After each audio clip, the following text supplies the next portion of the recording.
freshly minted Hall of Famer from the Bears, Brian Urlacher, joining us on behalf of FanDuel, which includes challenging fans to various contests during the NFL season. We'll get to that coming up in a moment.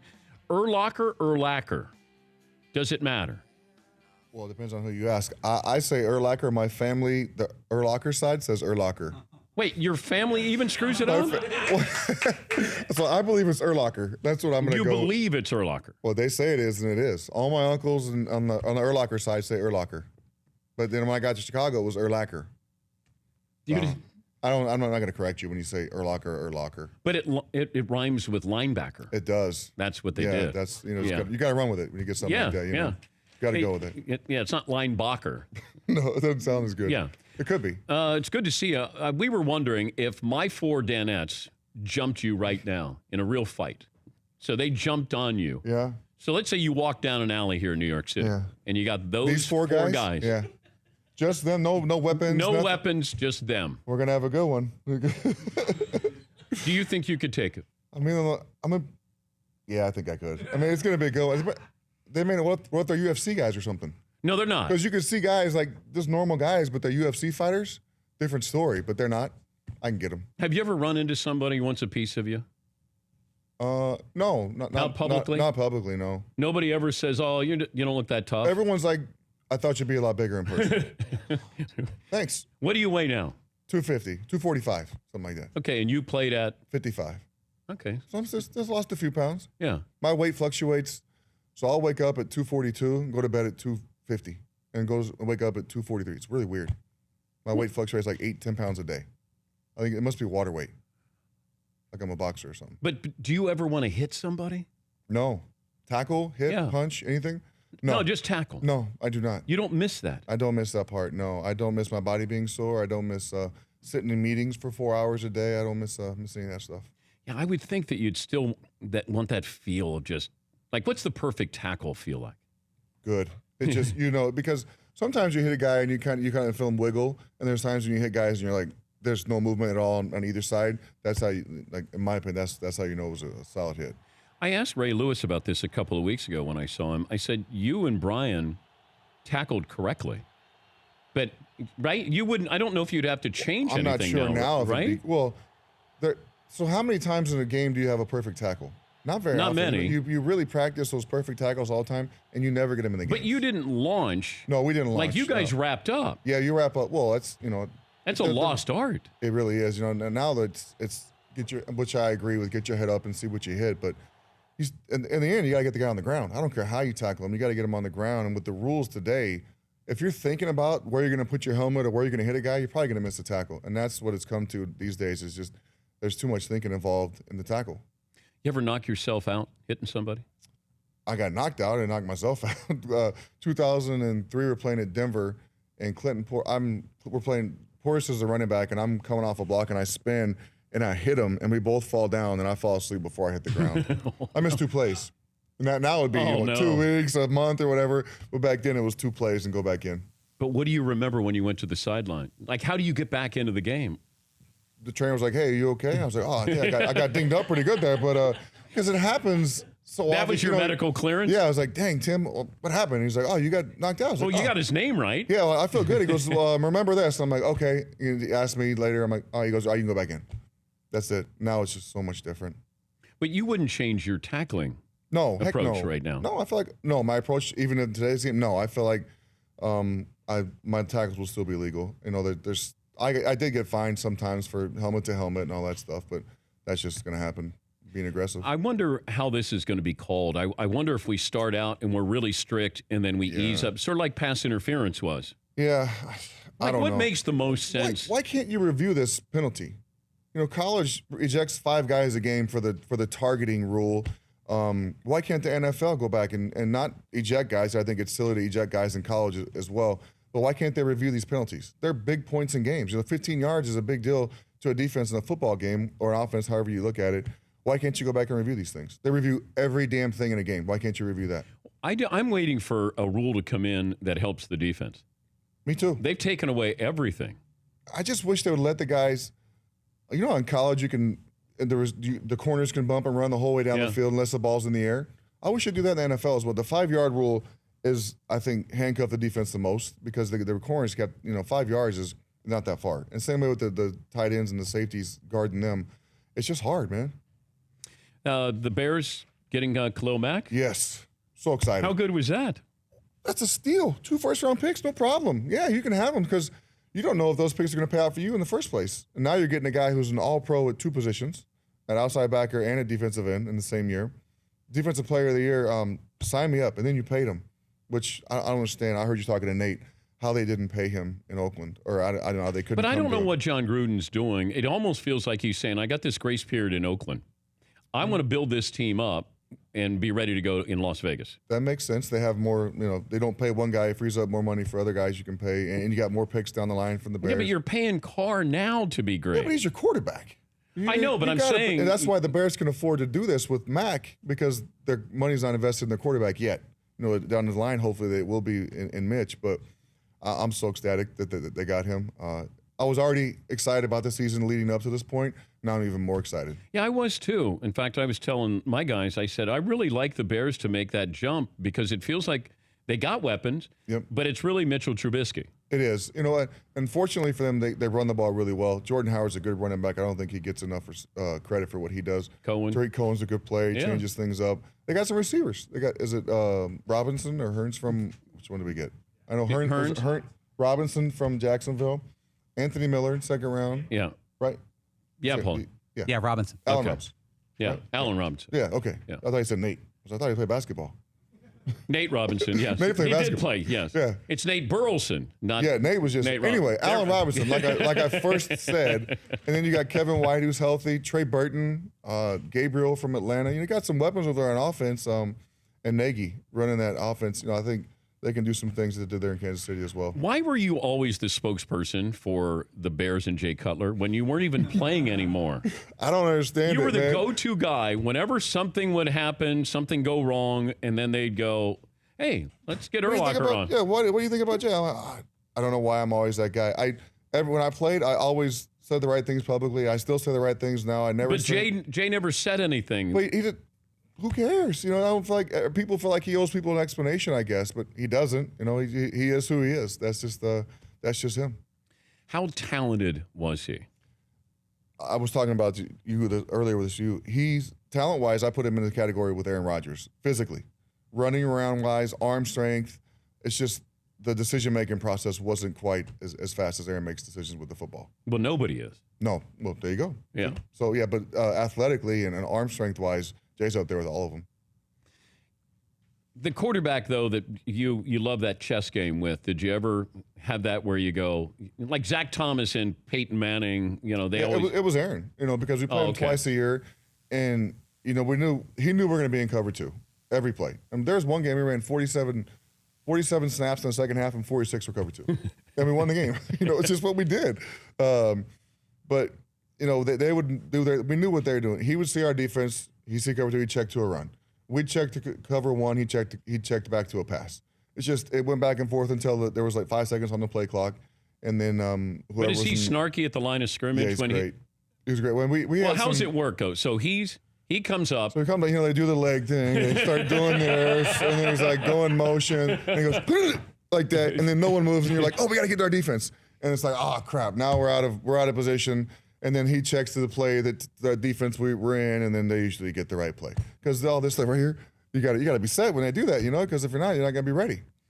But he's good. He's gotten really good at it, and with the hard counts and stuff. He never said anything across the line of scrimmage to you, did he? Like to me, no. We talk between plays, but never as he's coming up line of scrimmage. No, nothing like that. But we had some words on defense, like for our checks, because he knew our checks. He played them twice a year. We'd have some words for our stunts on defense.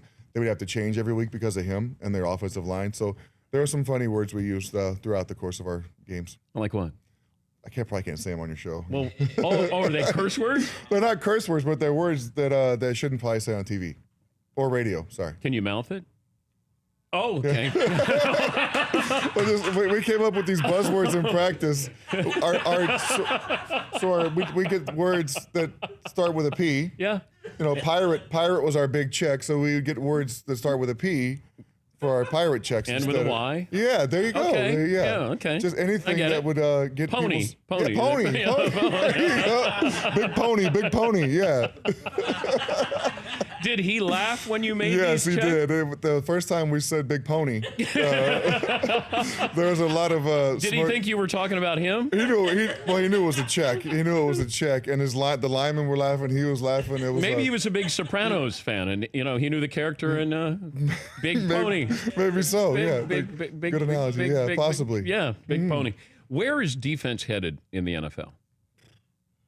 I mean, people want to see points scored. That's all there is to it. It's an offensive-driven game.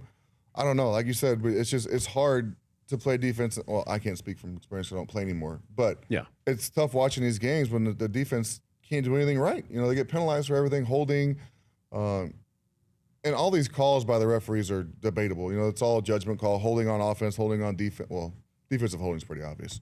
But in the line of scrimmage, man, I wish they would clean up the cut blocks. I don't know if they ever will. With cutting on, because our knees are important too as defensive players. We like to keep our knees healthy. What would you say if an offensive lineman?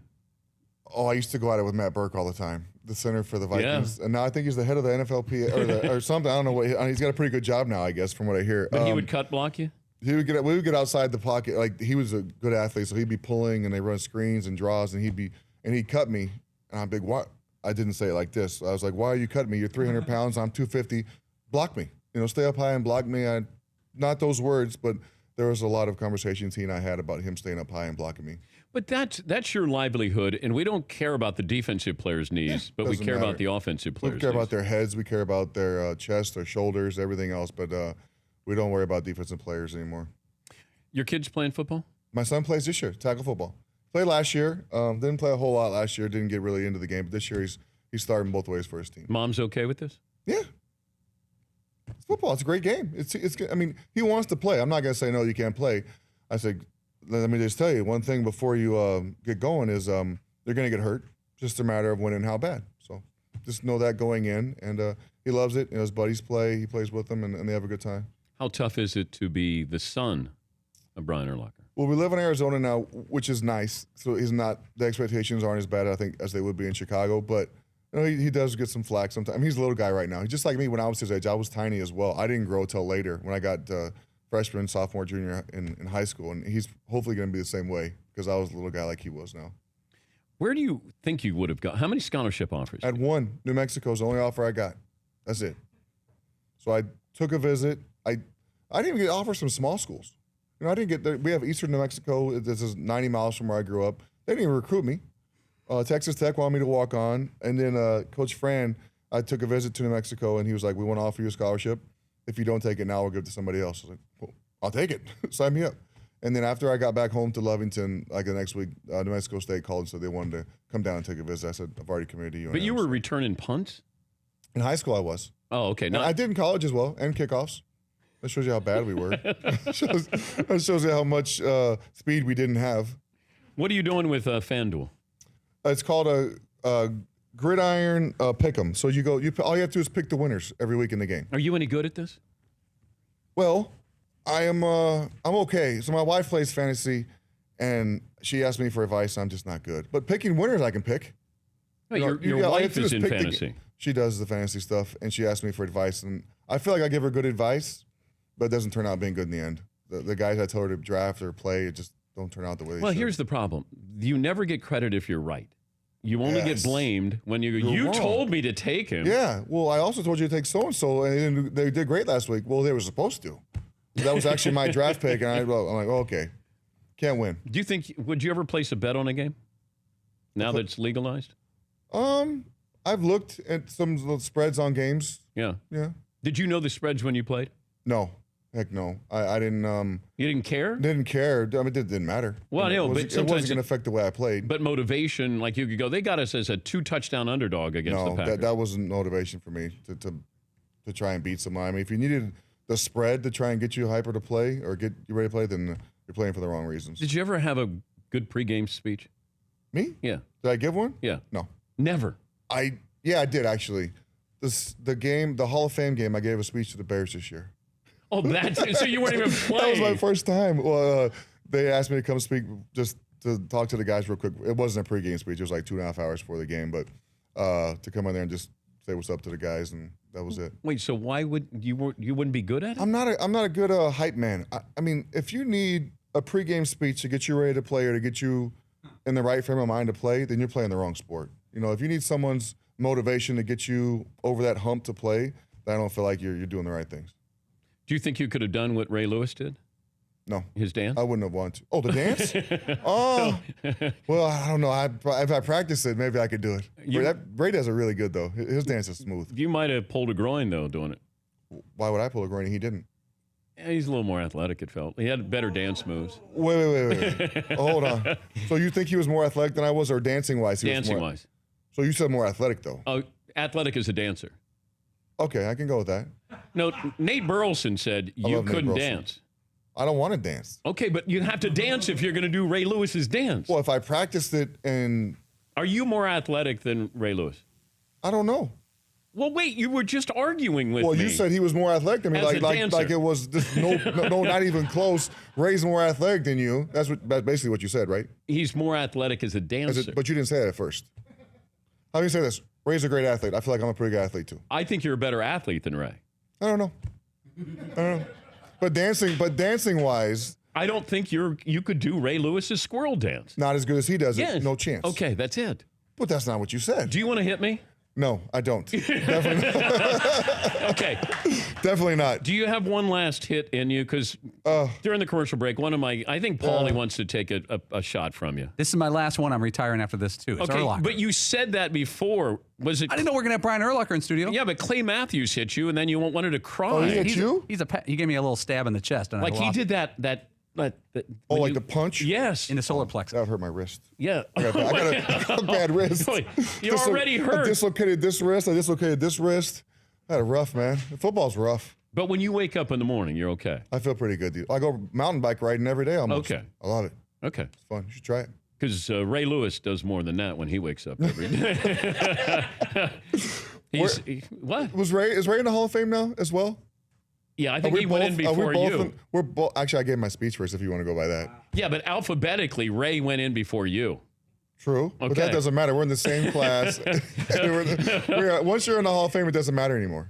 That's what we were told. Is your number? 318. I think Ray's 313 or 314. Yeah. So he's ahead of me again. Okay. There you go. All right. Got it. Brian Urlacher.